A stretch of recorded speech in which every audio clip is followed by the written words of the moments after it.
Hello everyone, देखिए अब lens formula for concave lens for the virtual image, और इसमें वर्चुअल इमेज ही बनती है। ठीक है, तो सबसे पहले इसका रे डायग्राम बनाते हैं, फिर आगे हम इसकी डेरिवेशन करते हैं। तो कनकेव लेंस है, तो कनकेव लेंस कैसे बनता है आपके पास, इस तरीके से बनता है। ठीक है, ये हो गया आपके पास कनकेव लेंस। और कनकेव लेंस में कैसे बनेगी आपके पास वर्चुअल इमेज, ये आपके पास इसका प्रिंसिपल एक्सिस, ये हो गया इसका सेंटर। क्लियर। और देखो ज़रा, ऑब्जेक्ट है जो आपके पास, मान लीजिए यहाँ पर रखा है ये आपके पास ऑब्जेक्ट इस पॉइंट पे।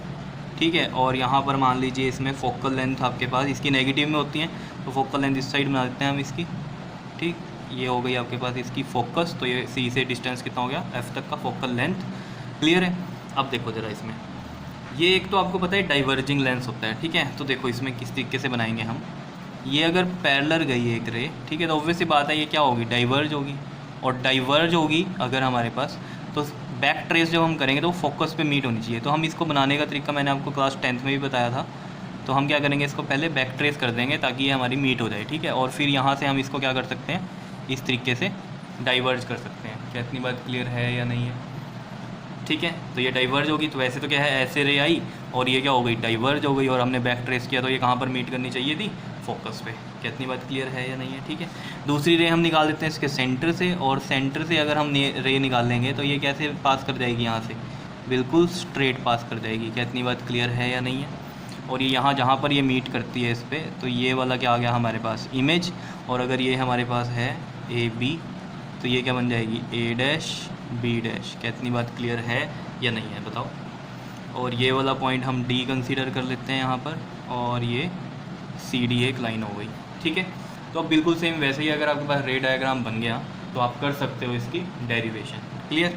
तो देखो इसमें भी वही ट्रायंगल लेंगे हम, triangle A B C and triangle A dash B dash C are similar. ये क्या हो गए हमारे पास, सिमिलर हो गए। तो देखो ए बी सी और triangle A dash B dash C अगर सिमिलर हैं, और ये हैं कैसे सिमिलर, ये आपको पता है। देखो ए बी सी और ए डैश बी डैश सी में ये वाला 90, ये वाला 90, और एंगल सी क्या है, कॉमन है। ठीक है ना, तो दो एंगल इक्वल हैं तो ये सिमिलर हो सकते हैं। क्लियर है।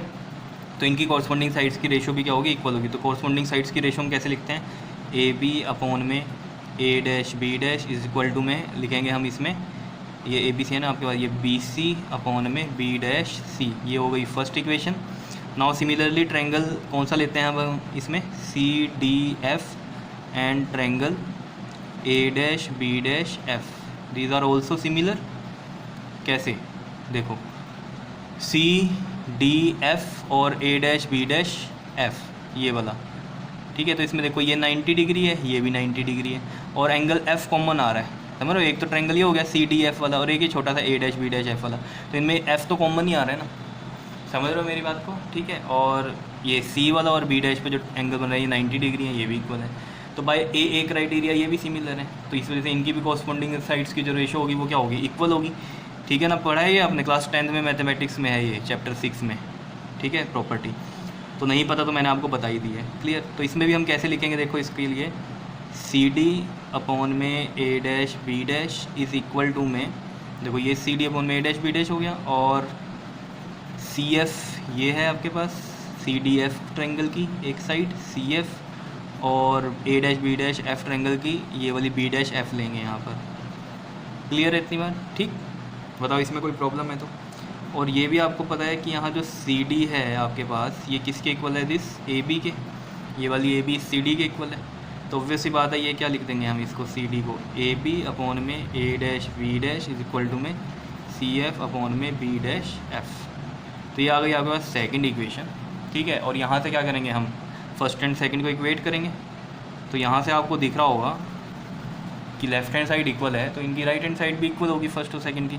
तो लेफ्ट हैंड साइड तो इक्वल है, तो राइट हैंड साइड भी इक्वल होगी। तो हम लिख सकते हैं इसको बी सी अपॉन में B dash C is equal to में सी एफ अपॉन में बी डैश एफ। अब देखो सारे डिस्टेंसेस कहाँ से मेजर होते हैं, सी से, तो ये बी सी भी मेजर हो जाएगा, सी एफ भी, बी डैश सी भी, लेकिन बी डैश एफ नहीं होगा।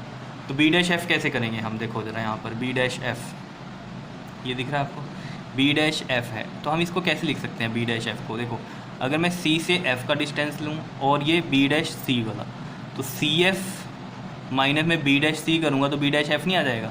देखो एक्चुअली में क्या है, ये वाला ऑब्जेक्ट का डिस्टेंस यू हो गया, सी एफ वाला फोकल लेंथ हो गया दैट इज़ एफ, और B dash C is V. समझ रहे हो। और तीनों ही ये क्या है हमारे पास नेगेटिव में रहेंगी, यू बी, वी बी और एफ बी, ठीक। तो मैं ये कह रहा हूँ आपको कि ये जो बी डैश एफ है इसकी डायरेक्ट वैल्यू तो हमें नहीं पता, लेकिन हम ऐसे लिख सकते हैं बी डैश एफ को कि C F minus B dash C, तो क्या आएगा, बी डैश एफ ही आएगा। तो मैं बी डैश एफ को ऐसे लिख सकता हूँ ना, सी एफ माइनस में बी डैश सी, या नहीं। तो यही चीज़ हम यहाँ पर लिख देंगे, ठीक है। तो यहाँ लिखते हैं हम measuring all distances from C.